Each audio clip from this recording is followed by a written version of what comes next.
Amém? De pé do jeito que nós estamos, com a permissão do nosso pastor, se aproprie da sua Bíblia para fazermos a leitura. Enquanto isso, eu quero agradecer aqui a nossa presidência pela franquia. Muito obrigado, pastor. Deus abençoe o senhor, sua família, aos obreiros aqui dessa igreja de Ribeirão Preto, ao querido irmão Jefferson, que nos fez o convite, a todos os queridos irmãos aqui envolvidos direto e indiretamente nessa festa unificada. Deus abençoe, tá? Atos capítulo 2. Sumiu, glória a Deus, parece que sumiu. Lá no Rio de Janeiro tem umas igrejas que a gente só dá glória a Deus no corinho, né? Mas acho que aqui é diferente, aqui a gente dá glória a Deus também na palavra, né? Aliás, tem pentecostal aqui, né? Não precisa... Ah, tá. Tem pentecostal aqui, então não tem nada de coach aqui não, tá? Atos capítulo 2. Isso aqui foi uma resposta que Deus me deu esses dias. Eu gostaria de dividir com vocês. Eu sei que Deus falou comigo, mas eu não sei se você vai ouvir, mas eu vou falar. Cumprindo-se o dia de Pentecoste, estavam todos reunidos no mesmo lugar. De repente veio do céu um som como de um vento veemente e impetuoso e encheu toda a casa em que estavam assentados. Foram vistas por eles línguas repartidas como que de fogo, os quais, ou as quais, pousaram sobre cada um deles. Todos foram cheios do Espírito Santo. Começaram a falar outras línguas conforme o Espírito Santo lhes concedia que falasse. E em Jerusalém estavam habitando judeus, varões religiosos, de todas as nações que estão debaixo do céu. E correndo aquela voz, ajuntou-se uma multidão e estava confusa, porque cada um os ouvia falar em sua própria língua. E todos pasmavam e maravilhavam, dizendo uns aos outros: pois que? Não são galileus todos esses homens que estão falando? Como, pois, os ouvimos cada um na nossa própria língua em que somos nascidos? Partos, medos, elemitas, os que habitam na Mesopotâmia, na Judéia, Capadócia, Ponto, Ásia, Frígia, Panfilha, Egito, partes da Líbia, junto a Cirene, e forasteiros romanos, entre parentes, tanto judeus como prosélitos, e cretenses e árabes, todos temos ouvido em nossas línguas falar das grandezas de Deus. E todos se maravilhavam e estavam suspensos, dizendo uns para os outros: que quer dizer isto? Amém.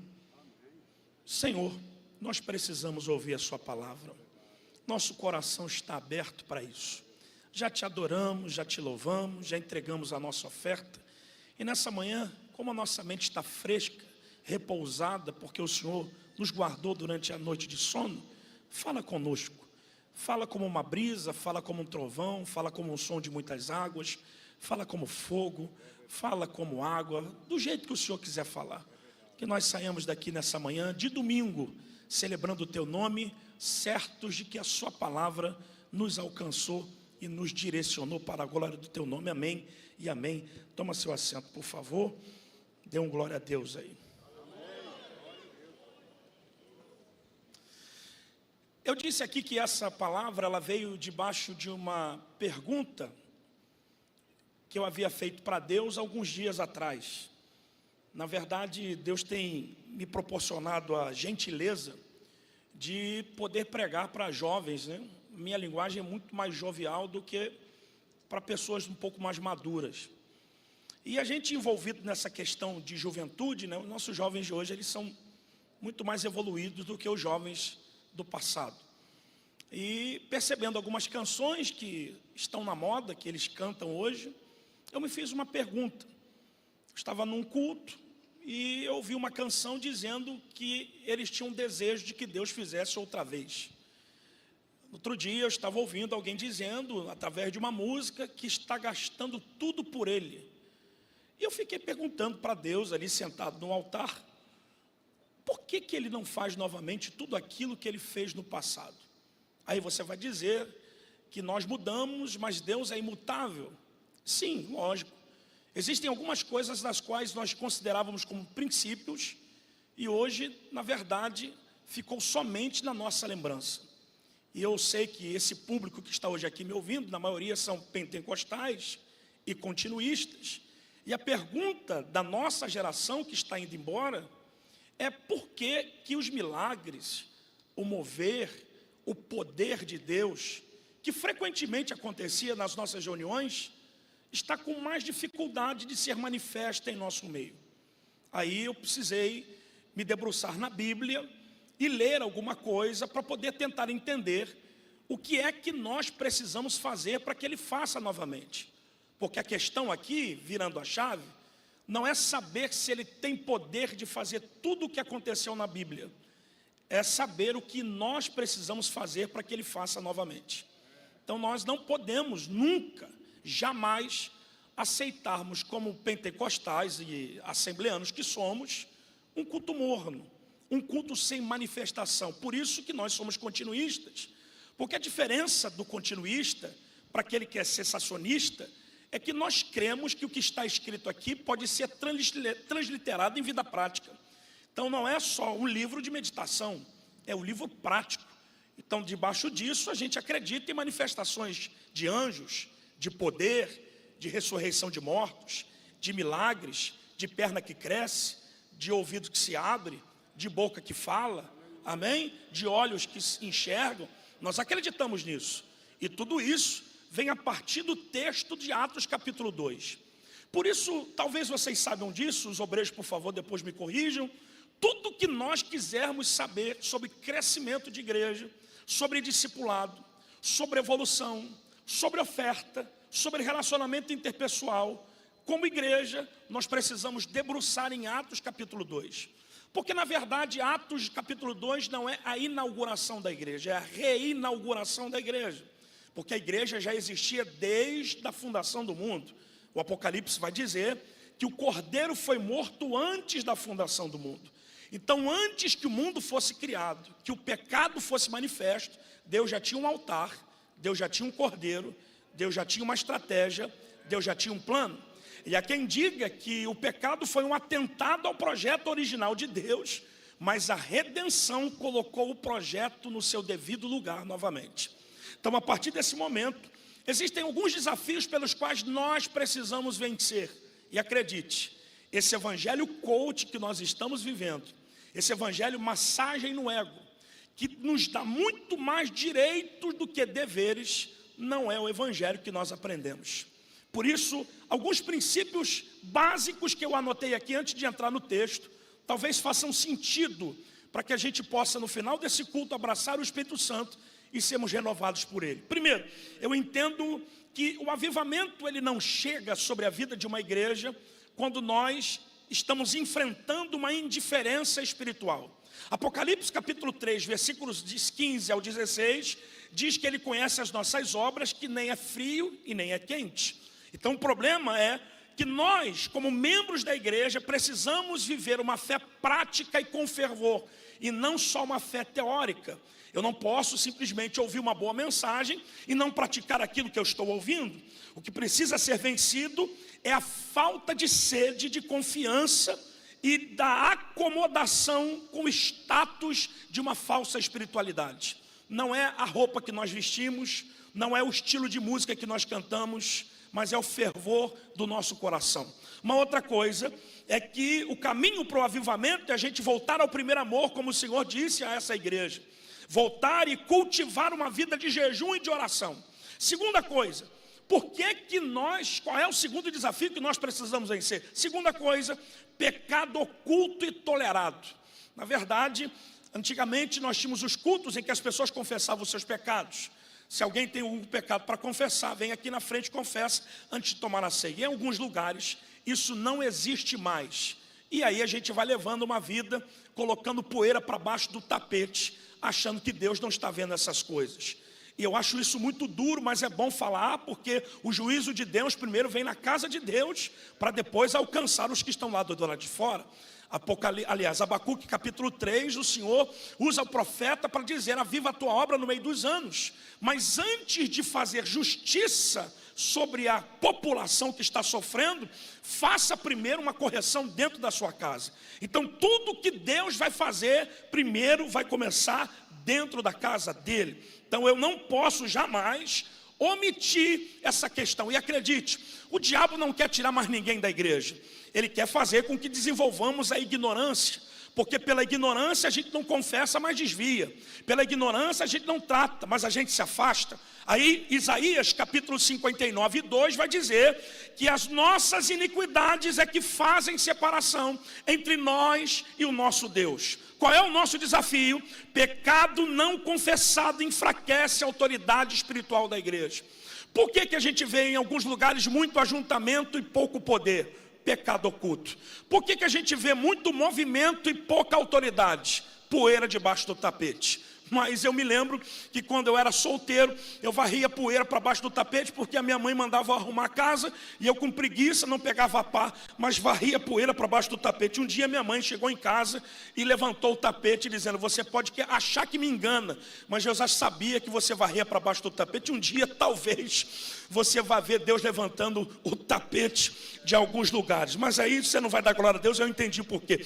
O que precisa ser vencido é a normalização do erro, porque pecado não é qualquer outra coisa a não ser atitudes a serem confessadas. Então pecado não é problema. Antídoto de pecado é arrependimento. E só existe antídoto para pecado quando alguém se arrepende. Se não se arrependeu, não trate como doença. Porque, na verdade, psicologicamente, alguém disse para você que você está sofrendo um problema, que você está sendo atingido por uma dificuldade, mas, na verdade, é pecado oculto que você não confessa. Mas aquele que confessa e deixa, alcançará misericórdia. Dentro desse conceito, existe um outro desafio que a gente precisa vencer. Eu já entro agora no texto. O desafio da falta de unidade. O Salmo 133, ele diz, no verso 1, que a unidade entre os irmãos é boa, porque ela é semelhante ao óleo que desce pela cabeça e escorre sobre a barba de Arão. Eu amo isso aqui, porque quando nós vivemos em unidade, nós livramos-nos de pelo menos uma sentença e cumprimos também uma profecia. Qual é a profecia que nós cumprimos? Autoridade. Porque o que o salmista no Salmo 133 está falando é sobre um óleo que é escorrido sobre a cabeça, sabedoria, e que vem sobre a barba, autoridade. A barba condiz com a autoridade. Então, se não tem óleo na cabeça, não tem entendimento. Se esse óleo não escorre sobre a barba, não tem autoridade. Aí a gente tem muito barulho, mas não tem poder. A gente tem muito barulho, mas não tem autoridade. E acredite, existem demônios que estão dançando dentro da igreja e nós não temos autoridade para expulsá-los, porque nós não temos discernimento de que eles estão lá. Eu estou falando dessa geração. Por isso, uma outra profecia que se cumpre é que Jesus disse que tudo que é ligado na terra seria ligado no céu. O Atmani vai dizer que o céu se movimenta mediante aquilo que a terra determina. Então não é o céu que manda na terra, mas é a terra que manda no céu. Se ligar aqui, o céu se movimenta.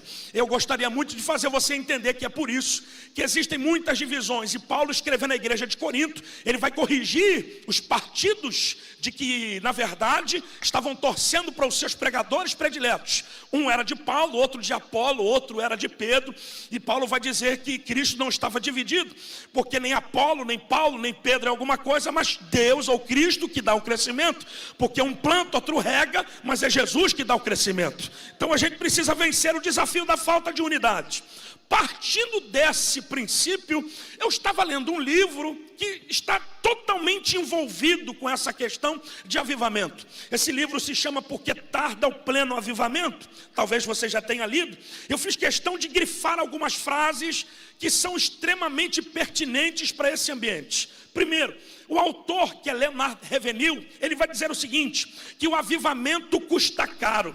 Ele custa noites de sono sem dormir, jejum prolongado e mortes para o nosso ego. Se você não morre para você, você não consegue viver para Deus. Então a Bíblia nos fornece o entendimento de que o avivamento é produzido por renúncia. Não é o que eu sou, mas é aquilo que Ele é. Não é o que eu quero, mas é aquilo que Ele quer. Não é onde eu quero ir, mas é onde Ele quer que eu vá. E isso é que produz o avivamento. Segundo o autor do livro, ele diz que o mundo não está buscando uma nova definição do cristianismo. O mundo está esperando uma nova demonstração do cristianismo. Porque ser cristão não é só botar o terno da moda, o gravata da moda, o coque da moda, é a gente espelhar a Cristo para que todos vejam Jesus em nós. E Jesus não é moda, Jesus não é worship, Jesus também não é pentecostal, Ele é Deus. Então eu preciso refletir a imagem dEle para que todos entendam que a minha vida é a melhor mensagem que eu posso pregar. Terceira coisa, ele vai dizer que a tragédia dessa atualidade, quem me ouve diga amém, a tragédia dessa atualidade é que temos muitos organizadores e poucos agonizadores. A gente tem até promotor de eventos. E no outro dia, meu filho que está vendo, vou mandar um beijo para minha família, nós ganhamos um teatro para poder fazer um culto. Nós temos uma igreja lá no Rio de Janeiro, dentro da comunidade, e ganhamos um espaço de um teatro para fazer um culto. E meu filho, que é pastor novo, ele disse: pai, usa a sua influência para chamar os cantores, para que a gente enche aqui esse espaço. Porque quando a gente chama um cantor que é isca, o espaço enche, a coisa lota, o negócio vira. Eu falei, tá bom, e liguei para um, não tem agenda, liguei para o outro, não dá para ir, liguei para o outro, não dá para ir. E o Espírito Santo me incomodou dizendo: cara, me chama. Aí eu falei: filho, se você chamar o Espírito Santo e ele fizer da sua vida um baluarte, e ele operar contigo aqui um milagre, vai faltar cadeira para a gente botar o povo aqui dentro, entendeu? Então o que atrai a nossa vida aqui não é a estrutura da igreja. A estrutura é boa para o seu conforto. O que atrai a gente aqui é a essência que está fluindo aqui dentro.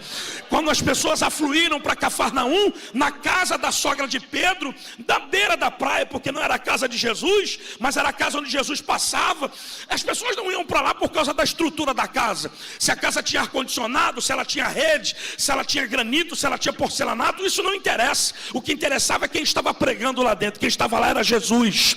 Porque se Jesus estiver no ambiente, meu irmão, as coisas vão ficar, oh glória a Deus. Por isso ele vai dizer, e a última frase que eu vou usar e entro no texto, que a única razão para que nós não tenhamos um pleno avivamento é que nós nos acostumamos a viver sem Ele.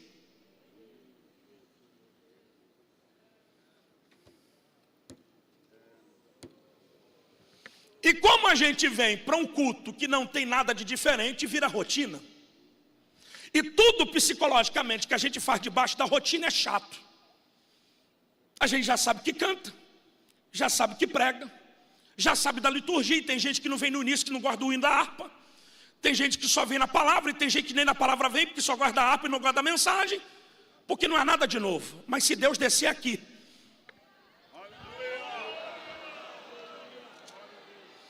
era para dar um aleluia. Tem muita informação. Porque na verdade nós como igreja, depois de Pentecostes, nos tornamos muito mais privilegiados espiritualmente do que os apóstolos e do que os profetas. Provo isso na Bíblia. Quando Paulo vai escrever à igreja de Corinto, no capítulo 3 da segunda carta, versículo de número 3 ao verso 9, ele vai fazer uma diferença da velha aliança para a nova aliança. E ele vai usar a referência de Moisés.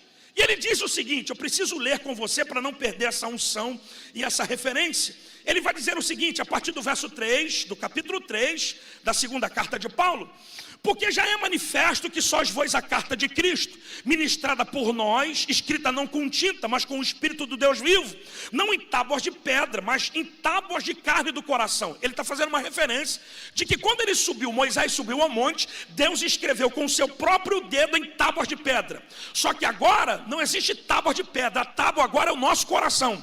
A lei está escrita aqui dentro da gente. Vocês estão aí ou não? Então ele vai dizer que é por Cristo que nós temos tal confiança em Deus. Não que sejamos capazes de nós mesmos pensar alguma coisa e de nós mesmos, ou pensar alguma coisa de nós mesmos, mas a nossa capacidade vem de Deus, o qual, segura isso aí, nos fez capazes de sermos ministros de um novo testamento, não da letra, mas do Espírito, porque a letra mata, mas o Espírito vivifica. Quando ele fala isso, ele não está assassinando a teologia. Ele não está dizendo que a letra é teologia. Ele está dizendo que a letra é a lei. Nós não somos ministros da lei. Nós somos ministros do Espírito. Porque a letra, que é a lei, mata. Mas o Espírito dá vida. Então nós não somos da morte. Nós somos da... Então aonde um crente vai, ele não pode analisar a geografia. Ele tem que entender qual é o seu propósito. Quanto pior para um crente, melhor é para Deus. Porque quando você está debaixo de uma palavra, vale de ossos secos se transforma em exército. Porque a vida está habitando em você. Vai melhorar o teu glória a Deus agora. Ele vai dizer o seguinte: se o ministério da morte, gravado em letras de pedra, veio em glória, de maneira que os filhos de Israel não podiam fitar os olhos da face de Moisés, por causa da glória do seu rosto, o qual era transitória. Por favor, deixa eu usar um Jefferson aqui. Ele está dizendo o seguinte: quando Moisés desceu do monte, ele se parecia tanto com Deus que ninguém conseguia olhar para ele. Porque quanto mais você se aproxima de Deus, mais parecido com ele você fica. Então ninguém conseguia olhar para Moisés. Que tem gente que não olha no teu olho porque tu se parece com Deus. Acabou. Vamos lá. Aí o que eles vão fazer? Eles vão colocar um véu no rosto de Moisés, para que Moisés pudesse julgar o povo. Só que Paulo considera essa glória do monte transitória. Não era eterna, era passageira. Eu não sei quanto tempo essa glória ficou no corpo de Moisés. Eu não sei quantos minutos essa glória ficou no corpo de Moisés. Mas o véu no rosto dele dizia que ele estava cheio. Só que aí Paulo vai dizer o seguinte: que nós, dão glória a Deus. Ele diz que nós temos uma glória muito maior através do ministério do Espírito. Ele diz: se a glória foi grande da parte de Deus na vida de Moisés, verso 8, como não será de maior glória o ministério do Espírito? Porque se o ministério da condenação foi glorioso, muito mais excederá em glória o ministério do Espírito. Sabe o que eu acho? Eu acho que a gente até é com defeito, porque a gente está debaixo de autoridade, mas a gente não muda nosso município. A gente tem debaixo de autoridade, mas a gente não muda a nossa família. A gente está debaixo de autoridade, mas a gente não muda o nosso país. Mas se a igreja entender que nós somos muito maior do que a gente pensa, essa autoridade vai ser exercida. Já pensou? Se ao invés de fizermos plaquinha para dizer eu sou da direita ou sou da esquerda, a gente subisse um monte, dobrasse o joelho e falasse: aviva o Brasil, sara o Brasil, cura o Brasil. A igreja precisa exercer o direito que ela tem de autoridade aqui nessa terra. Pastor, por quê? Olha para mim. É muita informação. Porque o diabo não tem legalidade para atuar aqui. A legalidade está sobre a igreja. Tome a mão de alguém e diga: você é representante de Deus no seu território. Pergunte por quê? Porque Paulo nos considera embaixadores.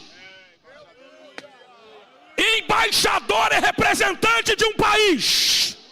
Então quando você chega no teu bairro, no teu emprego, na tua cidade, na tua faculdade, na sua escola, Satanás sabe a quem você representa.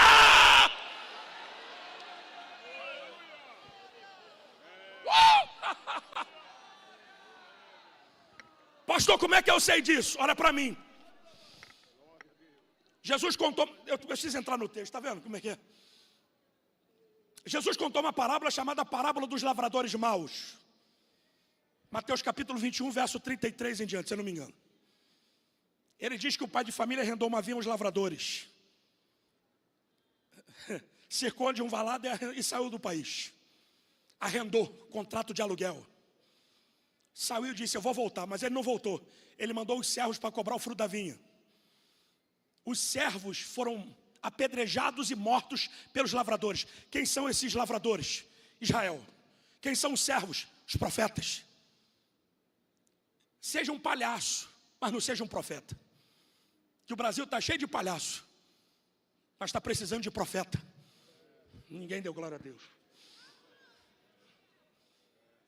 Mandou outros servos em maior número do que o primeiro. Foram apedrejados e mortos.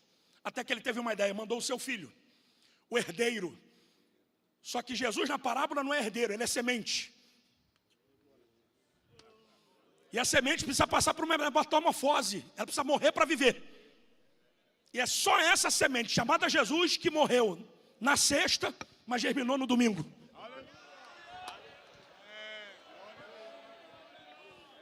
Aí cumpre-se João capítulo 15, eu sou a videira verdadeira.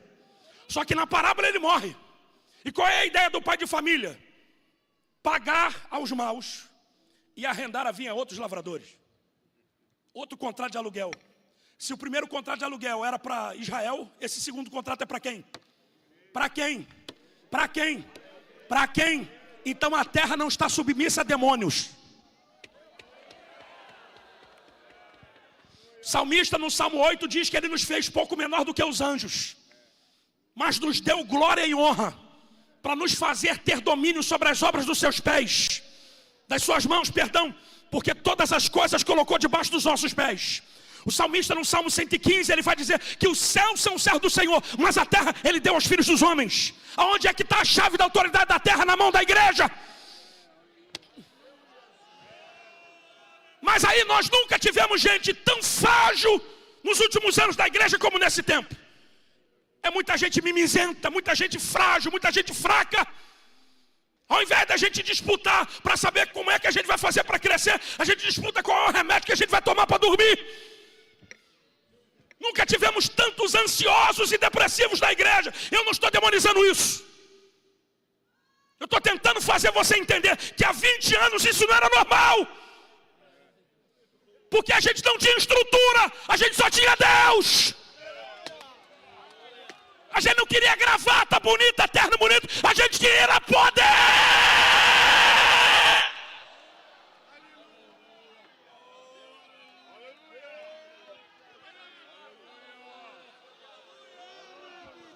Por isso eu vou te assombrar. Porque primeiro, a proposta do Pentecoste não é te fazer um bom pregador. Não é te fazer um bom cantor. E acredite, desculpa, me refute, pastor, se eu estiver errado.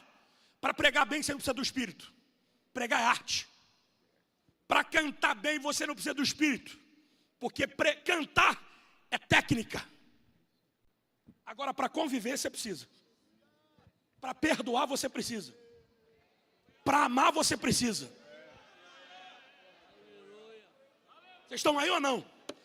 Por isso, olha para mim. No contexto de Atos 2, Jesus vai dar as últimas instruções. Ficai-vos aonde?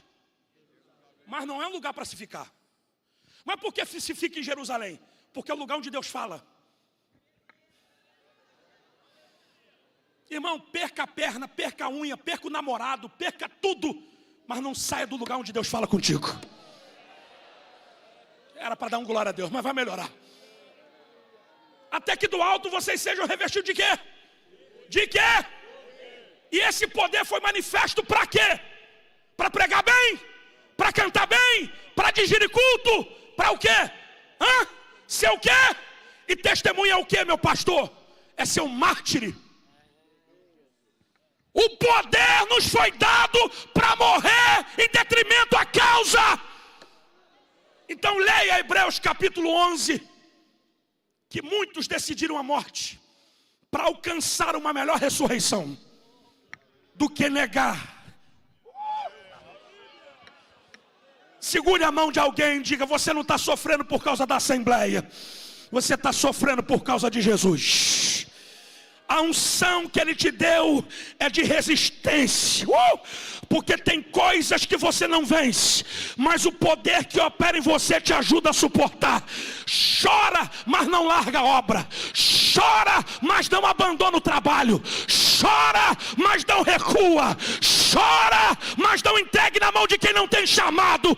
Chora, mas não volte atrás. Chora, mas avance.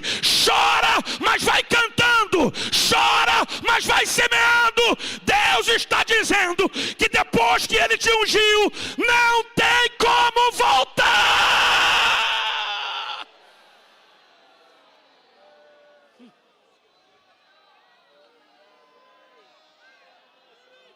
Calma.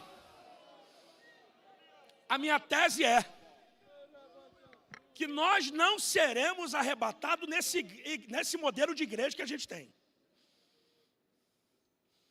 Nesse modelo de igreja fria, morna, não. Eu acredito numa igreja fervorosa.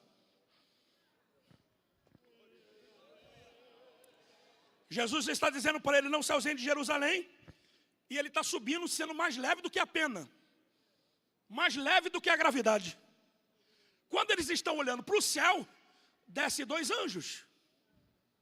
E qual é a palavra dos anjos? Por que vocês estão olhando para esse Jesus que está sendo assunto aos céus? Porque da mesma forma que vocês estão vendo ele ir, ele vai voltar para buscar. E como é que Jesus está subindo?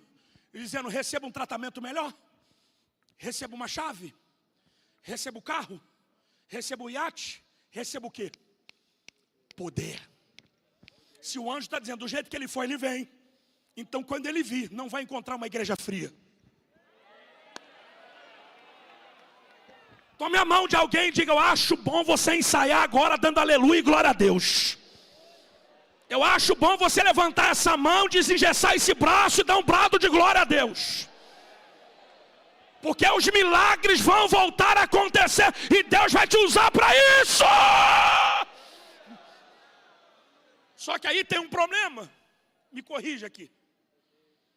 O problema é que da promessa até o cumprimento em Atos 2 se passam 10 dias. Quantos dias? E gente vazia de Deus vai fazer o que Deus não manda. Pá. Ih, não teve infância não. Ímpar. 2, 3, vamos? O que você escolhe para ser obreiro no lugar de Judas? A casa de Judas não pode ficar vazia, a gente tem que escolher alguém. Porque gente vazia de Deus escolhe no para o ímpar, obreiro. Eu sou teu amigo daqui para baixo. Daqui para cima você tem que ter chamado. Porque obreiro não se escolhe na dedanha. Obreiro não se escolhe na sorte. Obreiro se escolhe por vocação. Mas eu vou sair porque o pastor me consagrou. Então vai ser consagrado onde você quiser. Porque você não entendeu nada sobre consagração. Não é pastor que te consagra, é Deus. Se você está aqui correndo atrás de microfone, eu tenho uma notícia para te dar. Microfone não pode ser dado na mão de quem precisa ser tratado psicologicamente. Porque microfone não é arma, microfone é cura. Ai. Então dentro desses ambientes, igreja vazia, sem um conceito do Espírito, escolhe mediante a política. É por isso que Jesus teve resistência com o sacerdócio. Porque o sacerdócio na época de Jesus era dominado pelos saduceus. E vocês nunca perceberam que existiam 2 sumos sacerdotes? Anás e Caifás. Por quê? Porque o templo não era do judeu, o templo era de Herodes. Foi o político que construiu o templo, ele manda na igreja. Aqui eu boto e tiro quem eu quiser.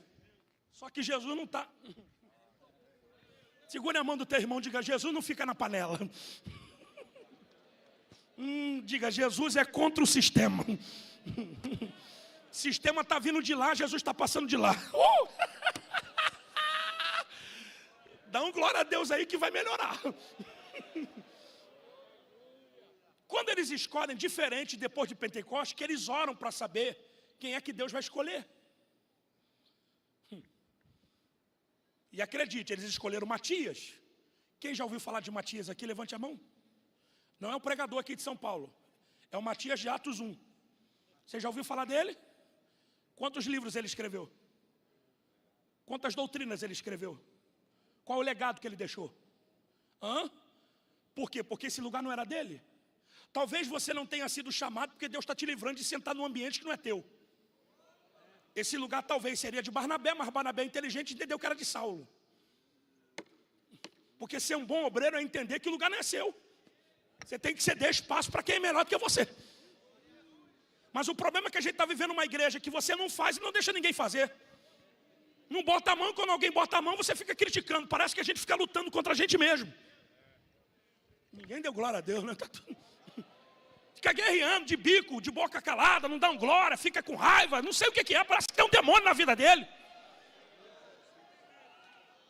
Diferente das torcidas de futebol que fica lá pagando ingresso para poder torcer para o time. Vai lá, dá gol, vai lá, dá de goleada. Aí a gente fica aqui torcendo para o pregador não errar, para o pregador errar, torcendo para a mensagem não fluir, torcendo não. Jesus não está dividido aqui, todo mundo vai para o mesmo céu.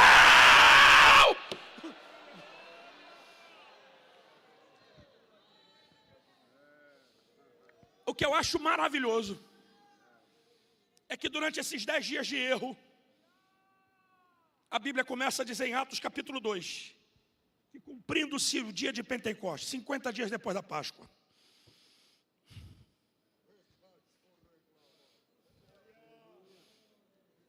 Lucas vai usar 2 elementos.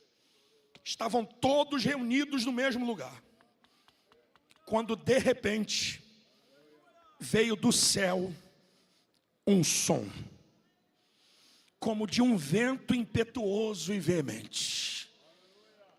Porque o Espírito, quando ele chega, ele não diz que está chegando.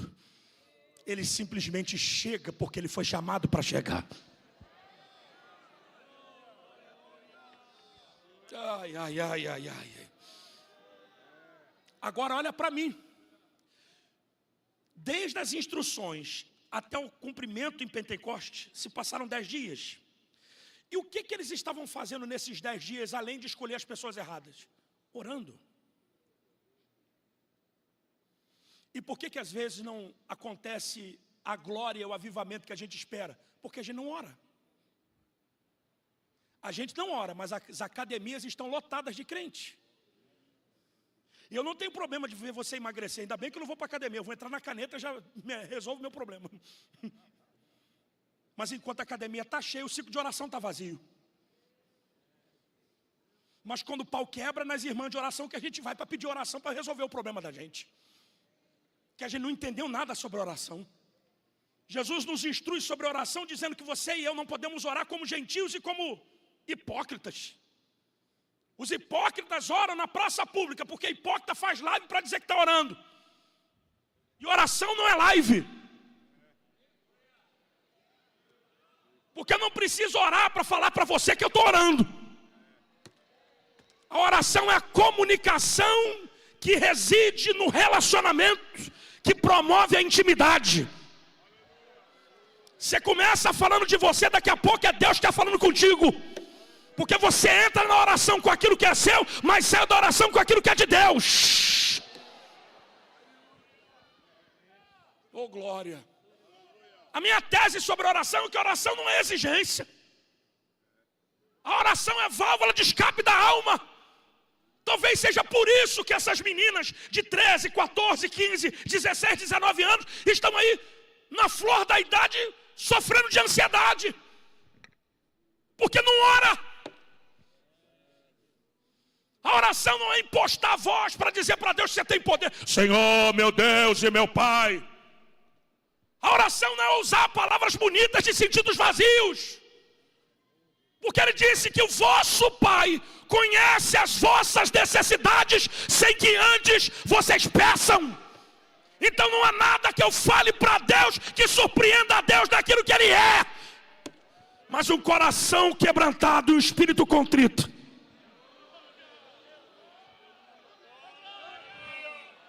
C.S. Lewis vai dizer que a oração não muda a Deus, mas muda a vida de quem ora. Porque a oração esvazia teu ego. Então eles ficaram 10 dias dizendo não a mim. Porque quem quer cheio tem que se esvaziar. A sua teologia serve para o ensino, mas para o poder de Deus não presta para nada. Paulo disse aos Coríntios: eu não vim ter convosco com palavras de persuasão humana. Eu não sou filósofo apesar de ser. Eu não sou teólogo apesar de ser, mas eu vim no poder de Deus. Vocês estão aí ou não, gente? Tome a mão de alguém e diga: você ora ou você morre. Diga para ele. Ou você ora ou você morre espiritualmente. Vai para o manto da oração, porque é lá na oração a gente compreende que tem irmãs que não sabem conjugar o verbo, não sabem falar direito, mas quando bota o joelho no chão, conhece o idioma do céu.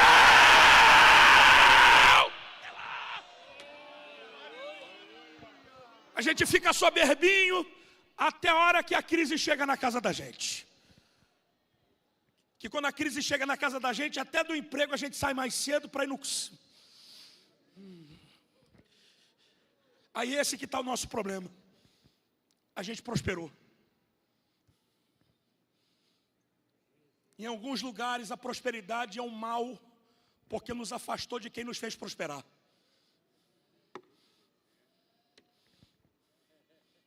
Aí a gente se torna relativo. Se ele descer, amém. Se não descer, pelo menos eu vou entrar no meu carro e vou para casa. Antigamente eu andava de camelo. Agora eu tenho um carro ali para andar. Ninguém está aí. A estrutura que nós temos hoje, os nossos irmãos não tinham. Eles só tinham oração. A gente pegava uma caixa para dividir. Baixo, guitarra e bateria era pecado. E o microfone. Você chamava Jesus aqui, os irmãos entendiam Genésio. Jesus, os irmãos entendiam Samuel. Mas a gente saía de lá carregado. Porque a gente não ia frequentar um culto, a gente ia sedento por uma água que só Ele tinha para nos dar. Olha para o teu irmão, diga: esse som vai voltar a aparecer na igreja. Diga: esse som vai turbilhar o ciclo de oração, o ministério dos homens, os obreiros. Esse som vai voltar a acontecer. Porque esse som é prenúncio de um vento que está soprando. Vocês estão aí não, né, gente? Então deixa eu te dar essa chave. Quem acha aqui? Quem entende aqui o que significa vento? Jesus disse que o vento sopra para onde? Mas o quê? Você não sabe de onde ele vem e não sabe para onde ele vai. Por quê? Porque você não vê um vento. Mas você? Então você não precisa ver Deus. Mas a gente sente quando o ambiente está mudando. A gente sente aquele cheiro de terra molhada quando o vento vem trazendo chuva. Vai melhorar. Mas tecnicamente, quem sabe explicar o que é vento? Basicamente, vento é ar em movimento. Vento é o quê? Então o ar na atmosfera se desloca para preencher lacunas vazias. E nesse deslocamento do ar na atmosfera, dá-se o nome de vento. 10 quilômetros, 5 quilômetros, 120, 100 quilômetros, 80 quilômetros. Então o ar só se desloca para preencher o que está vazio. Quando alguém falar para você: estou no vento, ora por mim, não ore. Porque vento não é prova. Ele faz dos ventos seus mensageiros. Então quando o vento estiver soprando na vida de alguém, é sinal de que ele vai encher o que está vazio. Ai, Jesus. Só que esse vento está unido, além da oração, com o vento está unido a outro elemento que é o fogo. E eu amo a questão do fogo, porque desde o Velho Testamento Deus se revela como Deus de fogo. Na sarça, que só falou depois que queimou, Deus é o Deus de fogo, porque falou no meio do fogo que estava queimando a sarça. E a sarça queimava, mas não se consumia. Elias viu carros e cavaleiros de fogo. Ele nos batizará com o Espírito Santo e com... Em Atos 2 é o vento veemente e o... Então não tem como a gente não viver debaixo do...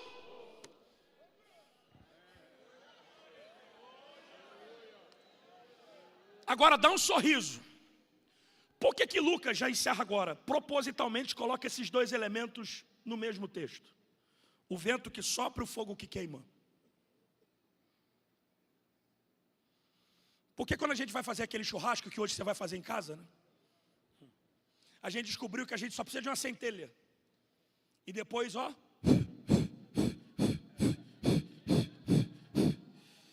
Quer dizer, se Deus acender um crente aqui e o vento soprar, ninguém nunca vai matar o movimento pentecostal, porque o vento está soprando até hoje. Herodes não matou, Aristóteles não matou, a perseguição da igreja não matou. Os falsos cristos não mataram, porque saíram de nós por não ser dos nossos. Os gnósticos não mataram, os epicureus não mataram. Os falsos pentecostais também não vão matar, porque esse movimento não é da terra. O problema é que a igreja brasileira se dividiu em duas partes. Ou nós somos muito céticos, ou nós somos muito fanáticos. Uma parte da igreja acha que se não tiver fogo e movimento, sapato de fogo, não valeu o culto. E outra parte da igreja acha que tudo isso é besteira, porque não sabe crescer em equilíbrio, Olha para mim. Vai dentro da favela onde eu sou pastor, só com essa tua teoria, sem ter prática. Porque feiticeiro, traficante, não respeita sua graduação teológica. Eles querem saber do poder que você pode manifestar naquilo que você prega e acredita. Era para dar um glória a Deus. Eu tenho um projeto social dentro da favela. Esse projeto social hoje contém 187 crianças. Pastor, você quer ter esse projeto? Não, esse projeto nasceu no meu ambiente de maior dor. Eu perdi um filho de 19 anos que foi assassinado por um policial militar. Não tenho nada contra a polícia militar. Eu tenho contra o comportamento de certos policiais que não condizem com a corporação. Meu filho saiu de casa para cortar o cabelo e tomou 2 tiros de fuzil. Um tiro no braço, fratura exposta. Outro tiro queima-roupa na barriga. Então eu cheguei vendo meu filho agonizando. Eu sentia...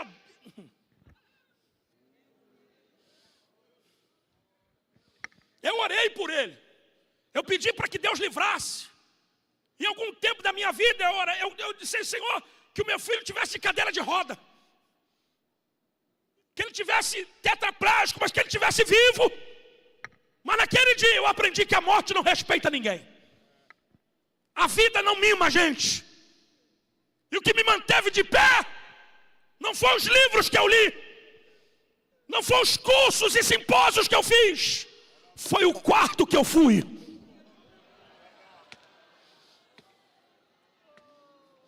Porque normalmente eu estaria aqui depressivo, debaixo de remédio, rendido à psiquiatria. Mas eu entendo que o poder que opera em nós é maior do que aquilo que nós pensamos.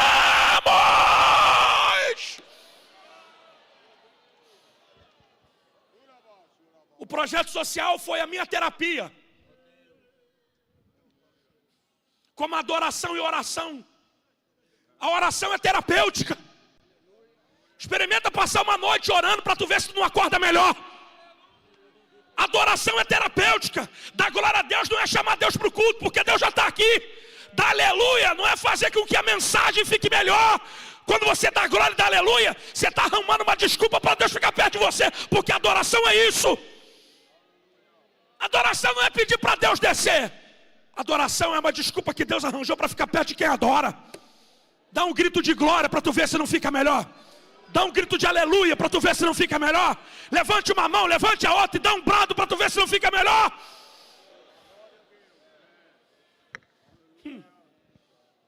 Eu socorri o meu filho. Eu constrangi o policial que se identificou como crente. Mas ali naquele dia, aliás, há poucos anos atrás, há poucos meses atrás, eu entendi que se eu não fosse pentecostal, não suportaria. Porque o nosso movimento não é que a gente queira ser melhor, é porque a gente extravasa.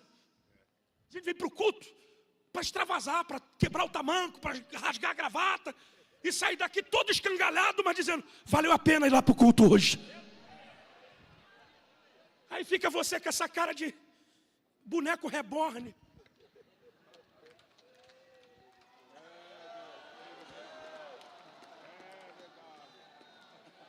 Cadê a grua? Vem cá para a grua, grua, vem cá a grua, isso.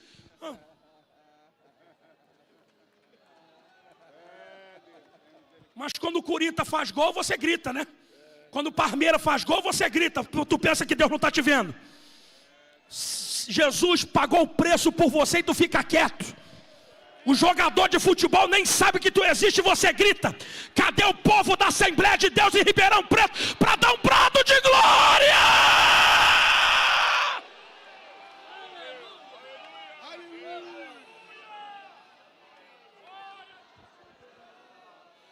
Quando eu voltei da delegacia, presidente, tinha mais de 200 pessoas na minha rua, entre minha rua e minha casa. Meu filho era muito popular. Mas a única coisa que eu enxergava foi o meu quarto.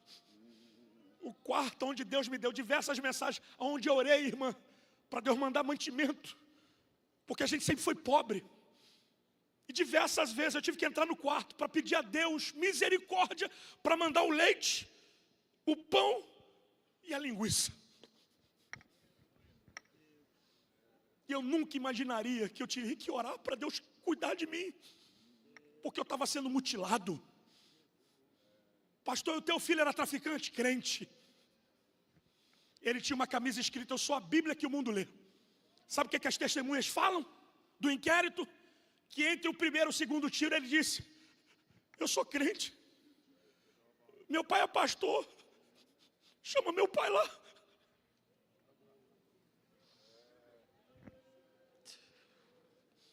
Aí fica você querendo entregar o trabalho porque tem alguém se levantando contigo na congregação. Aí fica você querendo: não, ano que vem eu não vou mais trabalhar não, porque é muito duro trabalhar com as irmãs. Para de palhaçada. O espírito que está em você é muito mais forte do que você. Fui para o quarto, dobrei o meu joelho, o Espírito Santo veio no meu coração e perguntou para mim qual era o nome do meu filho. E eu entendi que toda dor tem nome. Se você é cético, você não ora não, você arruma uma desculpa para você compreender o que você está vivendo. Mas quem é espiritual vai para a oração. No jardim Jesus Cristo orava.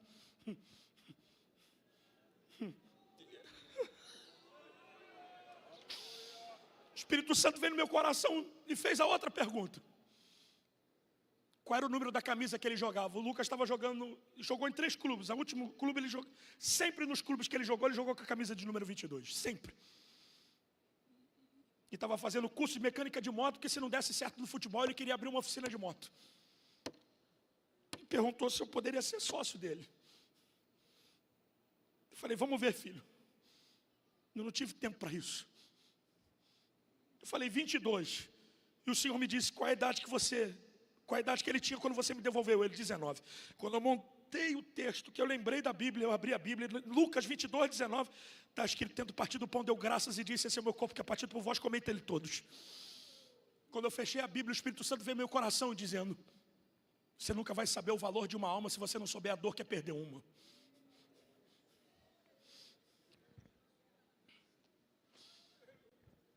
A partir de agora, você sai por aquela porta do quarto para ser uma vítima, ou você sai para ser uma referência.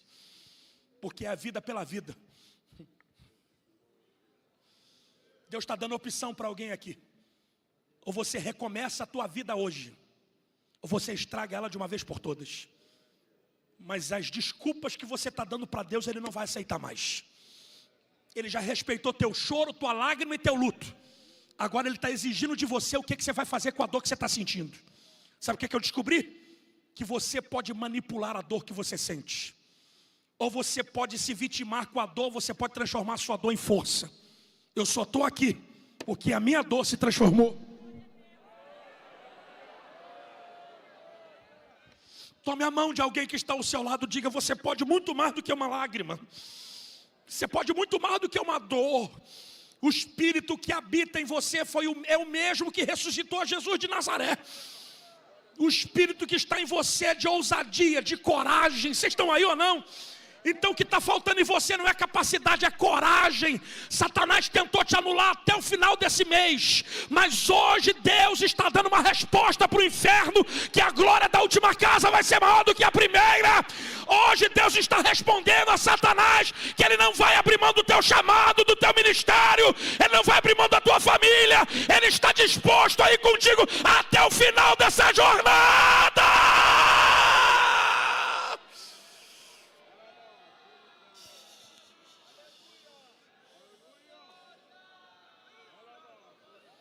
E nisso eu descobri, eu encerro agora, o nível de poder que a gente exerce, que a gente tem, mas não exerce. Que a gente é muito bom no culto de doutrina, na teoria, mas a maioria nunca foi numa favela evangelizar. Não sabe o que é um traficante de fuzil. Sumiu, glória. Não sabe o que é tomar um enquadro, perguntando: onde é que tu vai? Eu vim aqui para pregar o evangelho. Vocês estão aí? Que quando você entra dentro da comunidade, eles não perguntam qual é o seu nível teológico. Eles querem saber da parte de quem você está indo lá. E a resposta dessa igreja, depois de Atos 2, é que ela não tem prata nem ouro.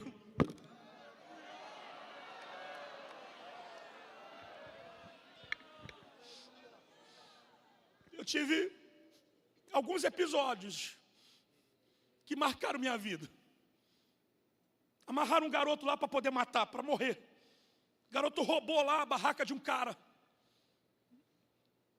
E a mãe foi me chamar lá na igreja, porque o nosso projeto se transformou em igreja. Para poder, eu vou usar uma linguagem carioca, carioquês isso, desenrolar. Desenrolar resolver o problema.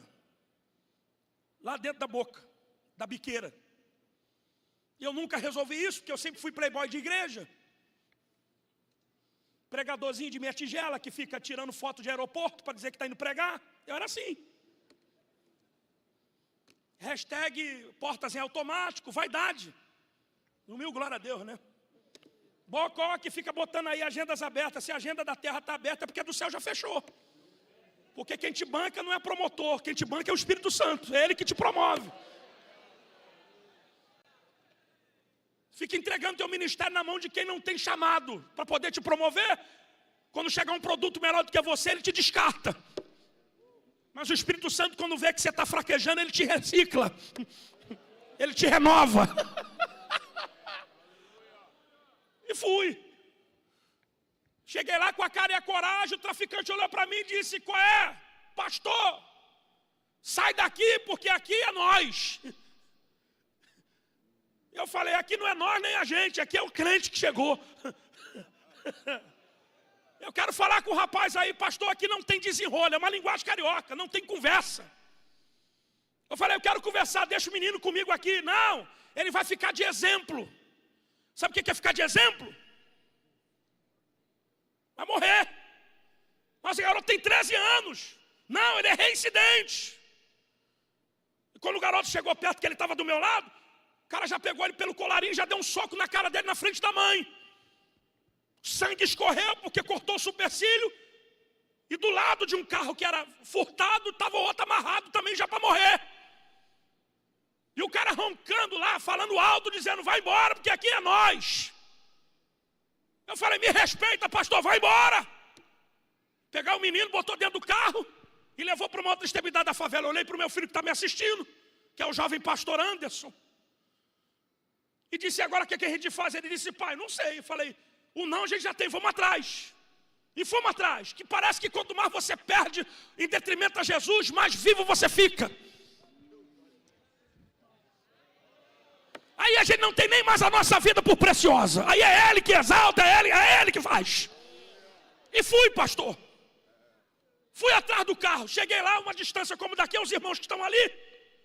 O cara já olhou para mim e disse: pastor, já mandei você embora. Eu falei: rapaz, me respeita, porque eu sou autoridade aqui desse lugar.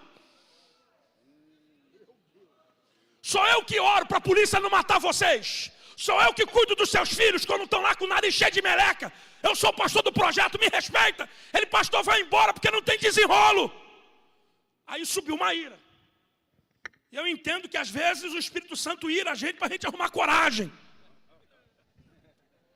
Ninguém deu glória a Deus. E o meu tom de voz subiu. Eu falei: rapaz, me respeita, eu vou falar um negócio para você. Se você matar esses meninos, que Deus cobre o sangue dele de vocês, porque eu não oro mais por vocês. E eu não quero mais saber. Vocês são entregues na mão de Deus agora. E virei as costas. E a perna batendo uma na outra. Porque depois que o Espírito vai embora, fica só você. Bati a perna uma na outra. E virei para o rapaz. Da onde eu estava, que era um pouco mais distante do que isso aqui, eu ouvi eles gritando: mais de 15 traficantes. Me dá uma arma, me dá uma arma. E todo mundo armado. Mas por que ninguém botou a mão na arma? Porque o mesmo Deus que livrou Israel no meio do deserto é o Deus que vai livrar o teu filho e livrou esses meninos também. Ele ficou com tanta raiva de não ter ninguém para dar uma arma para ele, que ele deu outro soco na cara do rapaz e disse: cadê o pastorzinho? Eu disse: estou aqui.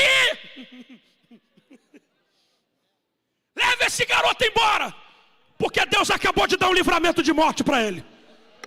Aí eu já dei uma banda nos dois e disse: ajoelha aqui e confessa Jesus como Salvador. Eles confessaram Jesus como Salvador. Por quê? Segura a mão do teu irmão, dá um sorriso para ele, diga: isso é a autoridade da igreja.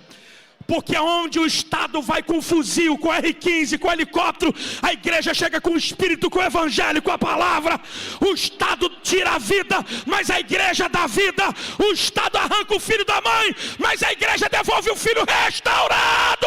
Receba essa autoridade.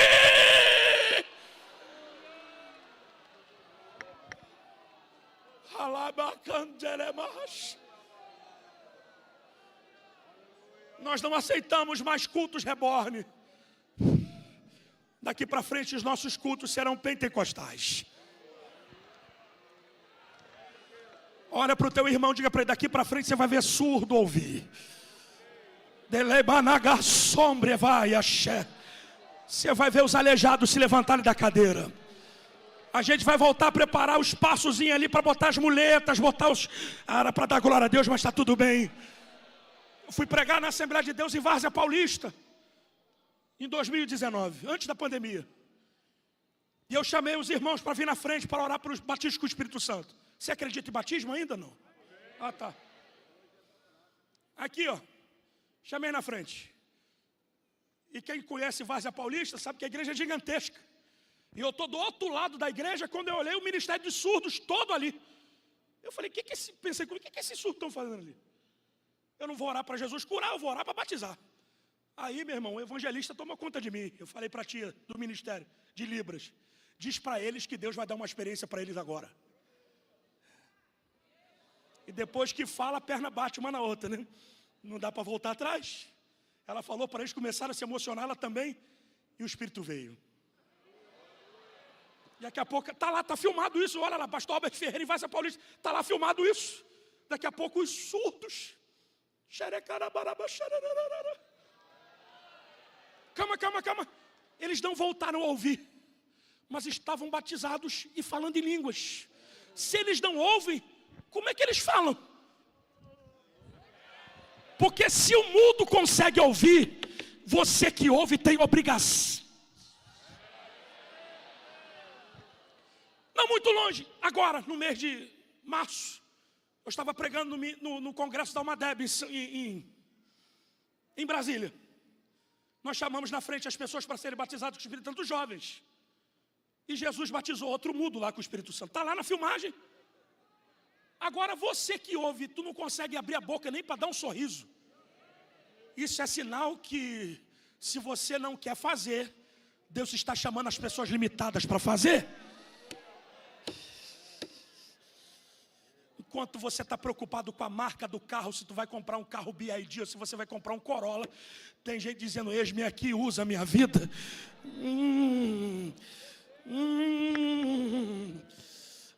Eu quero orar por alguém aqui hoje. Quem precisa ser incendiado por esse movimento espiritual para cumprir o que Jesus tem para nós? Calma aí, que isso vai melhorar. O capítulo 8 de Romanos é o capítulo do Espírito Santo. Diga glória a Deus. E ele diz que se nós vivermos segundo a carne, nós morreremos, mas segundo o Espírito viveremos. Aí no verso 14 ou 13 do capítulo 8, Paulo vai dizer assim: os que são guiados pelo Espírito de Deus, esses são filhos de Deus. Então a nossa paternidade é condizente com aquele que nos guia. Se você é um crente carnal e a carne está te guiando, cuidado que você está correndo o risco de morrer. Porque eu sei que você sabe tudo de internet, né? Do GTA, do Free Fire, até da foto que você tem que tirar para poder ter engajamento. Mas você não conhece nada do manual da tua vida. Jesus quer te dar sede pela palavra, sede pelo Espírito Santo. E acredite, o Espírito que está em você vai contagiar as pessoas que estão à sua volta. Porque se ele te acender aqui, ele incendeia a tua casa também. Vocês estão vivos aí? Dá um grito de glória a Deus. Vem, fica de pé com a permissão do pastor, eu quero orar por você. Cadê o tecladista? Tim. Isso. Cadê o irmão, a dupla de cantor? Pronto. Isso, cadê ela? Olha para mim, com sinceridade. Você vai deixar passar isso mesmo? Numa manhã como essa de avivamento, você vai voltar para casa do jeito que você chegou no culto? Ou você entende que Deus tem uma água para te dar. Deus tem um fogo para acender. Vocês não estão aqui não. Lá no Rio de Janeiro nós temos uma consagração. Lá no Rio de Janeiro é lugar de consagração e de monte. O povo vai muito para monte lá. O monte não é mais sagrado do que a igreja. Não é. A gente vai para o monte no propósito, mas também não é toda hora, tá? Mas tem uma consagração toda sexta-feira. Essa consagração é presidida pelo pastor Camilo Figueiredo, que é um dos profetas do Rio de Janeiro, é pastor presidente da igreja. Ele é profeta de verdade. Um dia reuniu nessa consagração o pastor Camilo, que é presidente da igreja, Assembleia de Deus Ponto Chique, e o pastor Eliseu Ignis, que é co-pastor da Assembleia de Deus, Ministério de Mantiqueira em Xerém, que é um outro profeta, conhecido como pastor Eliseu da Cabeça Branca. Quando foi 10h30 da consagração, o pastor Camilo pegou o microfone e disse assim: na minha época, 20 anos atrás, nesse horário os vasos já estavam em movimento e Deus atuando na igreja. E eu não sei o que está acontecendo com vocês. Quando ele disse isso, Deus tomou a boca do pastor Eliseu, que é presidente, que é co-pastor, e disse ao pastor Camilo: quem disse que tu mandas na minha boca? Eu estava esperando o Francisco entrar. E agora que o Francisco entrou, eu vou me manifestar como Deus. Tem que ser crente. Francisco, você que está em cima dessa galeria com a arma do lado direito, que saiu de casa dizendo que se eu não falasse contigo tu matava minha serva, e digo que se tu não te arrepender eu te mato aí. Mas se você se arrepender eu te dou vida. A igreja inflamou. Daqui a pouco vem o Francisco.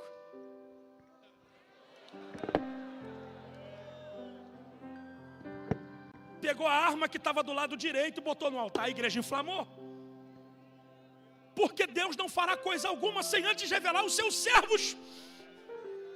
Eu me recuso, presidente, a todo final do ano ter uma cartomante, um catimbozeiro, revelando ou falando mentiras, dizendo quem é que vai assumir, quem é que vai morrer, quem é que vai viver. Sobre eles está o espírito da mentira e do engano, mas sobre a igreja está a revelação.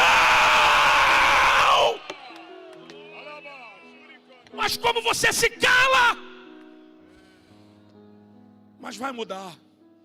Eu quero orar para Deus te renovar. Eu vou ser renovado aqui também. Sai do seu lugar e vem aqui.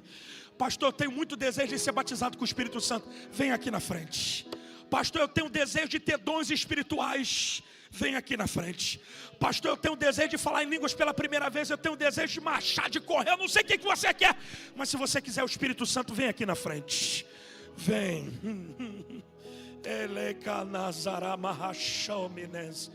Vem, vem. Vem, eu queria que pelo menos a metade das irmãs viesse aqui na frente para me ajudar, mas eu não sei se elas podem me ajudar.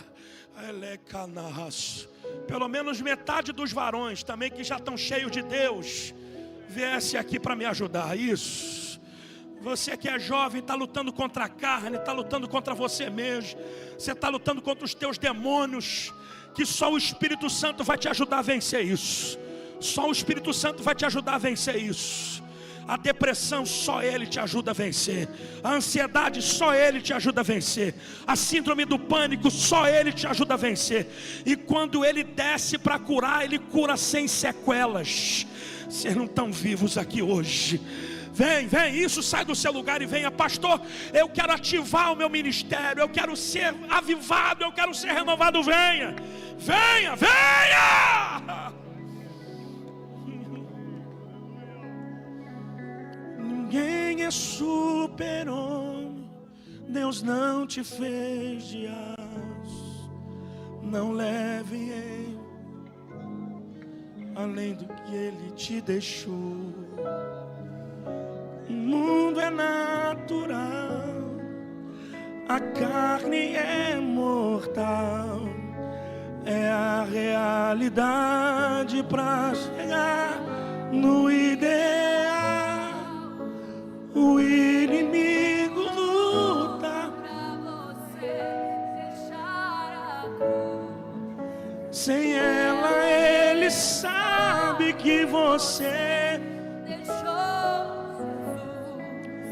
O peso da tribulação não dá pra comparar com o peso da glória que no céu vai revelar.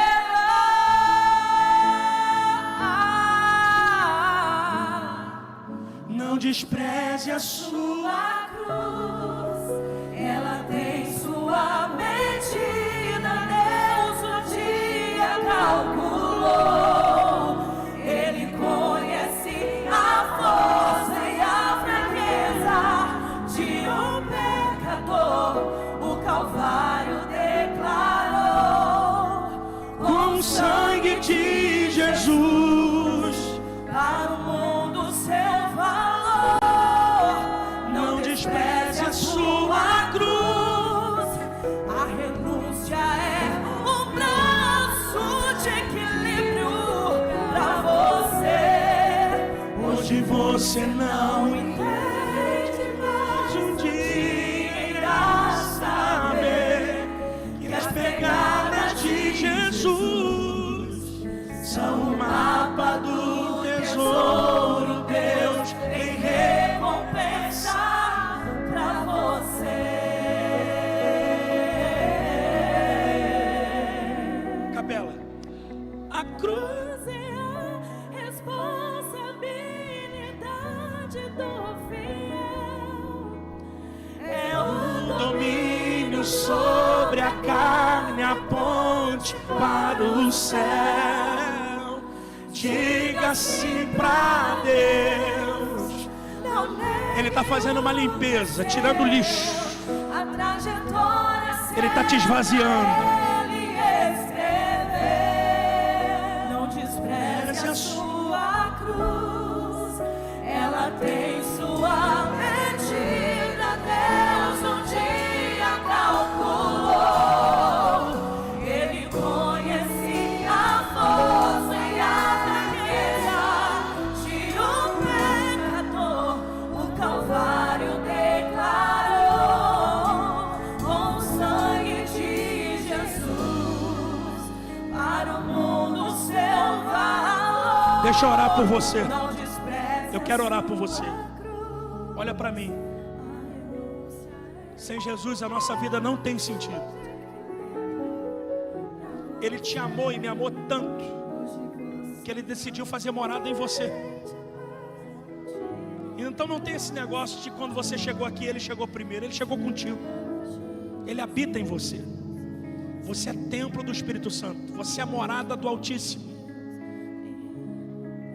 Então, por mais que a vida imponha o pensamento de que você nessa luta está sozinho, você nunca esteve só.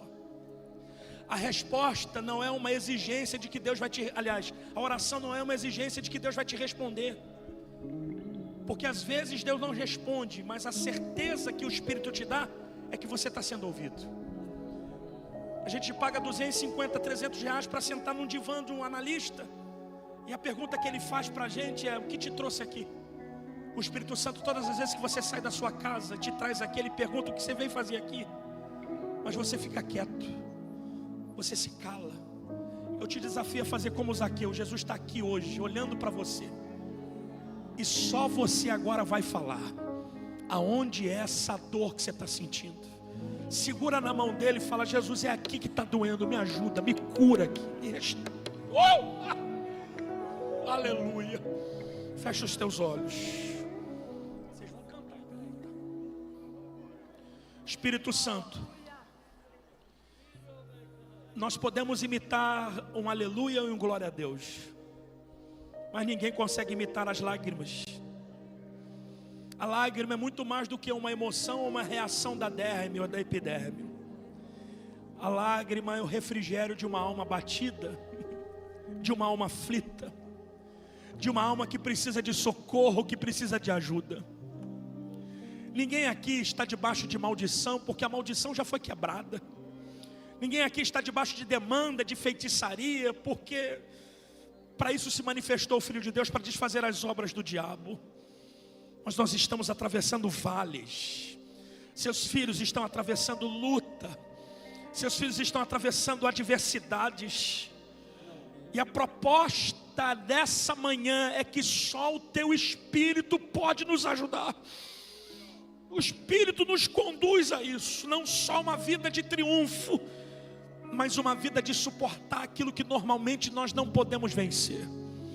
Por isso, quando o teu Espírito descer sobre nós, porque ele já está em nós, mas quando ele fortalecer esses crentes, dá para eles uma força que há muito tempo eles não têm.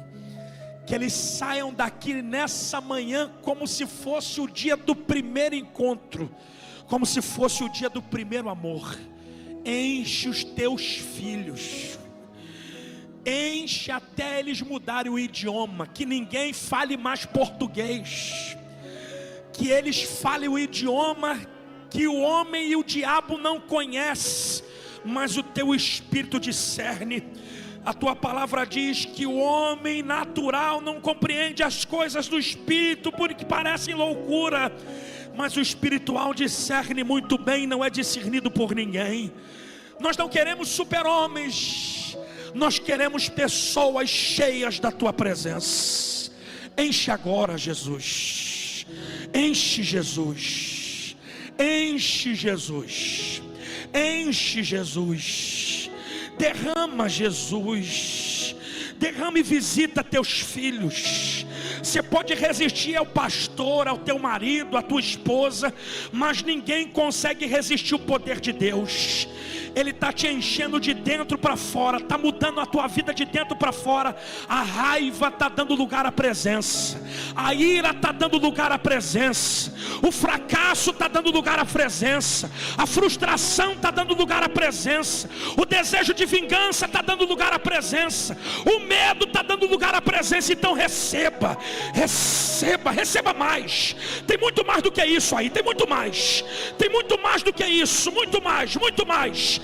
Isso, agora ele vai te batizar, agora ele vai mudar as tuas línguas, agora ele muda a tua língua, já ele vai começar a batizar. Isso, vai dando glória que ele te batiza, vai dando glória. Isso, vai dando glória, vai dando glória. Os obreiros recebam renovo também. Esse negócio de ficar em cima do plenário sem dar glória a Deus acabou. Vambora, o fogo arderá continuamente no altar e não se apagar. É daqui para lá, é daqui para lá. Isso, recebe mais, mais, mais. Ele vai marcar teu ministério, ele vai marcar tua chamada.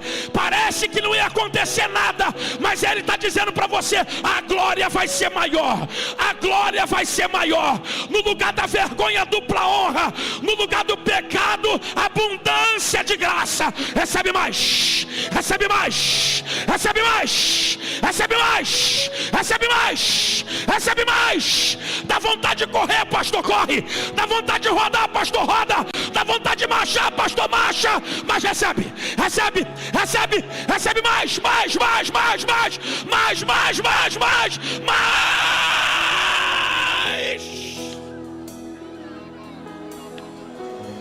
Tem gente recebendo ali, tem gente recebendo ali. Meu Jesus, meu Jesus, meu Jesus, do alto, meu Jesus, de poder. Eu mandarei o Consolador, e quando vier, Ele dará graça e temor. Uns desistiram, voltaram pra casa, mas 120 ali ficaram. Quando de repente ouviu-se o som, e dos quatro cantos o vento soprou. Vem como labareda de fogo, vem como labareda de fogo. Eu quero ver você suportar de nós o calor e o poder de Deus que está descendo aqui. Receba! Vem como labareda de fogo, sobre cada um de nós, sobre cada um de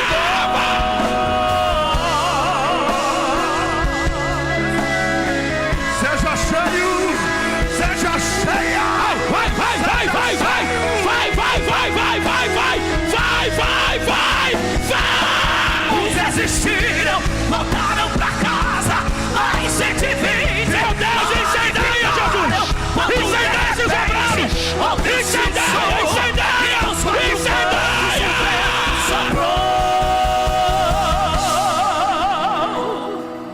Vem como labareda de fogo, vem como labareda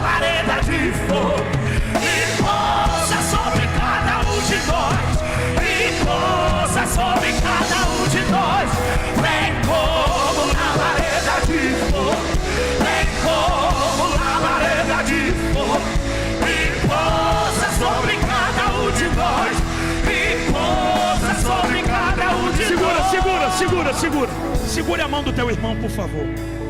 Todos nós que estamos aqui dentro do templo, segure a mão do seu irmão. Segure a mão dele, segure a mão dele ou dela, segura mesmo, segura a mão dele.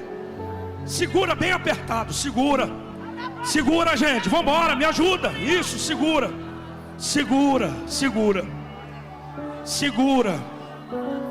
Os obreiros também aqui em cima, me ajude, segura também, olha para mim. No dia de Pentecoste, não tinha mais do que 120. Mas esses 120, debaixo do poder de Deus, mudaram a história da raça humana. Nós somos mais do que 60 milhões. Então está na hora da igreja mudar o Brasil. Porque o gigante estava dormindo, mas agora ele acordou. Você vai ver a igreja marchando, cuspindo fogo nas ruas de São Paulo, do Rio de Janeiro, da Bahia, de Vitória. Você vai ver essa igreja marchando, triunfando e botando Satanás no quinto dos infernos, porque a terra é nossa. Agora olha para mim. Nós vamos fazer um ato profético espiritual. Segura a mão do teu irmão. Levante a mão dele a meia altura. Eu vou contar até 3. E quando eu disser 3, você vai dar o maior grito de glória a Deus que você já deu nesse congresso. Na verdade, deu o maior grito de glória a Deus em 2025. Você pode até fazer algo melhor lá em dezembro, amanhã, mas até hoje, o que você vai entregar para Deus não teve algo melhor ou maior. Quanto mais alto for o seu glória, Deus vai decodificar o seu volume de som e transformar ele em azeite, em unção. Então quanto mais alto, mais azeite. Quanto mais alto, mais unção. Ah, mas vão falar que é histeria. Deixa esse carnudo falar que é histeria. Que seja histeria, mas que a gente saia daqui debaixo do poder de Deus. Porque todo mundo é histérico mesmo. A gente grita, a gente corre, a gente roda, porque a gente crê no poder e na eficácia da autoridade do Espírito de Deus.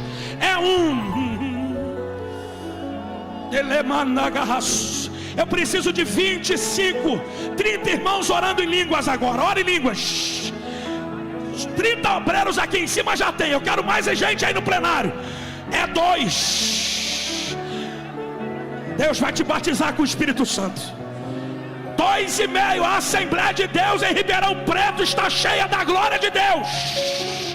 Se prepara.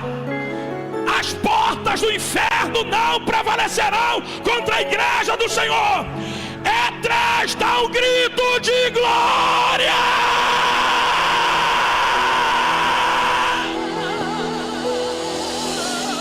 Seja cheio, cheio, cheio, cheio, cheio, cheio, cheio, cheio, cheio, cheio, cheio,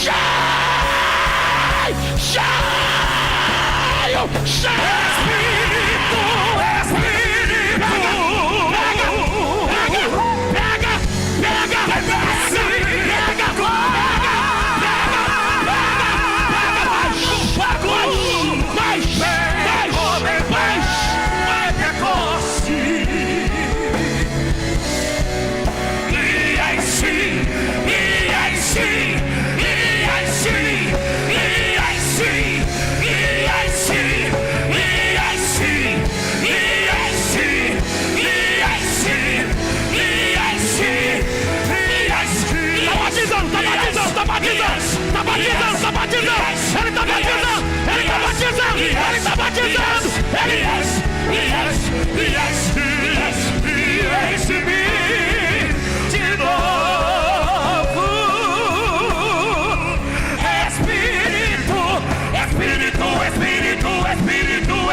Enche-me de novo.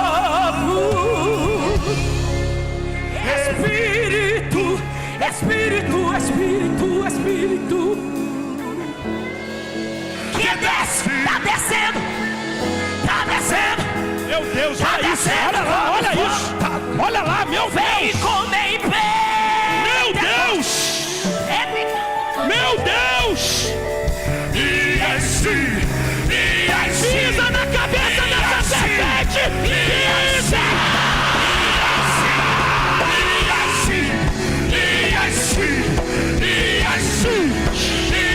De debaixo, é pata cantieva, é desciando, é bacanacha, é chicandora, fogo, com fogo, com fogo, com fogo, com fogo, com fogo, com fogo, com fogo, com fogo, com fogo, com fogo, com fogo, Espírito, Espírito,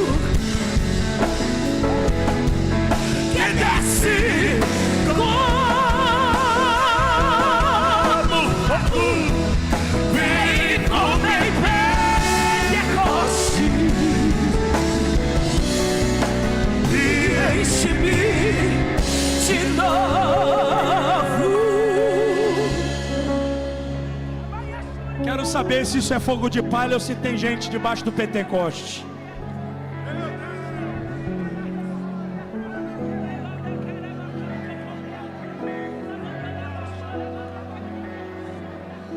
Parece que tem uma onda quebrando aqui dentro da igreja, de lá de trás para frente.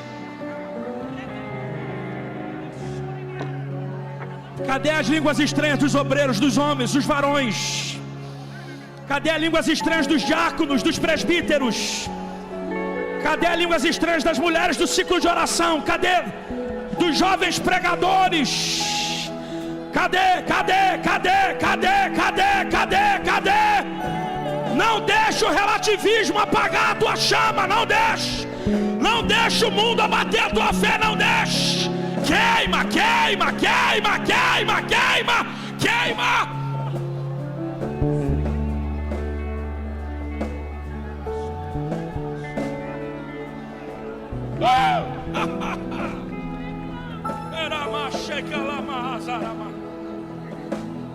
Por favor, não me tenha por mal, eu sou chato mesmo. Todo barrigudinho, baixinho, careca é chato. Mas eu queria que você fosse um instrumento de Deus. Homem com homem, mulher com mulher. Dá um abraço nessa pessoa que está ao seu lado, dizendo para ela: nunca mais volte a ser quem você era. Porque daqui para frente tem uma unção nova. Tem algo novo na sua vida, no teu ministério, na tua chamada. A mensagem vai mudar, o louvor vai mudar, a oração vai mudar, a leitura bíblica vai mudar, seu comportamento vai mudar. Ai, terra, saramache, elecanash, gamazianda ramash, é pra fácil.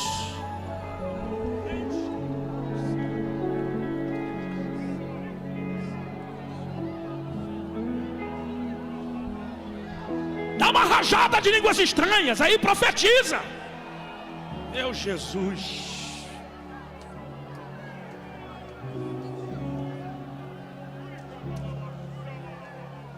E pode se preparar, porque nessa unção tu vai ganhar tua família. O crente o cheio da unção, que estava perturbando você dentro de casa está saindo de lá agora. Poder, ele passa o mar vermelho, sai do lado de lá. Aí já era, ele expulsa os demônios, faz inferno tremer. Ele louva Deus a cova, faz leão dormir. Aí já era, aí acabou. Aí o fogo vai cair. Quando aí está no deserto, entra no mistério, rapaz. Entra no manto. Deixa ele te usar. Vai passar por cima das águas, na unção de Deus. O crente cheio da unção manda a glória pra cima e recebe poder. Meu Deus, pula mesmo, irmão. Pula, roda, grita. Deixa ele te usar. Ele louva Deus na cova, faz leão dormir. Ele ora no local se o fogo vai cair. Quando está no deserto, Deus envia o maná. Se vier o Jordão, o rio vai abrir. E se não abrir, vai passar pra cima das águas, na unção de Deus. O crente cheio da unção manda a glória pra cima e Ele passa o mar vermelho, sai do lado de lá. Ele expulsa os demônios, faz o inferno tremer. Ele louva a Deus, a cobra faz leão dormir. Ele ora no local. Levante a mão, levante a mão, levante a mão, levante a mão no deserto. Pegou, pegou, pegou, pegou. Vai abrir, esse vai abrir, vai passar. Na unção de Deus. Recebe a minha glória, recebe a minha glória, recebe a minha glória, recebe a minha glória, recebe, recebe, recebe a minha glória, recebe, recebe a minha glória, recebe a minha glória, recebe a minha glória. Jesus está batizando crianças. As crianças vão ser batizadas. Batiza as crianças. Batiza as crianças. Batiza. Batiza as crianças. Batiza o adolescente. Batiza, batiza, batiza. Batiza, Jesus, batiza. Jesus, batiza. Recebe a minha glória. Recebe a minha glória. Recebe a minha glória. Quando a minha glória abraçar, essa enfermidade não vai suportar, porque a minha graça vai te abraçar. Ela vai te curar, ela vai te curar, ela vai renovar, ela vai renovar. Meu Deus, ela vai renovar, ela vai renovar. Dá lugar, gente, dá lugar, ela vai renovar, dá lugar. Renova, renova, renovo, renovo, renovo, renovo, renovo, renovo, renovo, renovo, renovo, renovo, renovo, renovo, renovo, renovo, renovo.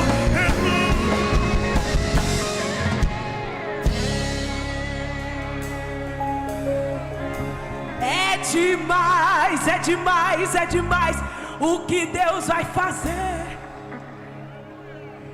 Agora põe o choro pra fora, cante, louve e adore, pois a sua vitória vai chegar nesta hora. Deus marcou na agenda e não passa de hoje não. Hoje é o dia da vitória. Coloca a mão no lugar da tua enfermidade. Você que tem uma enfermidade, você que tem alguém enfermo, coloca a mão na enfermidade agora. Agora. E aqui não tem muito nhenhenhé, porque não é pregador que cura. Aqui é o nome de Jesus. E tendo Salomão acabado de orar, a glória de Deus desceu e encheu toda a casa. O mesmo texto se repetiu em Atos 2, porque quando a glória de Deus desce, a casa inteira fica cheia. Não vai ficar espaço sem que Deus preencha. Senhor Jesus, cura agora essa enfermidade. No teu nome nós expurgamos toda sorte de mal sobre o corpo desse filho e dessa filha de Deus. Todos os problemas nas coronárias, problemas de amígdalas, problemas de tireoide, Senhor, problemas dos olhos.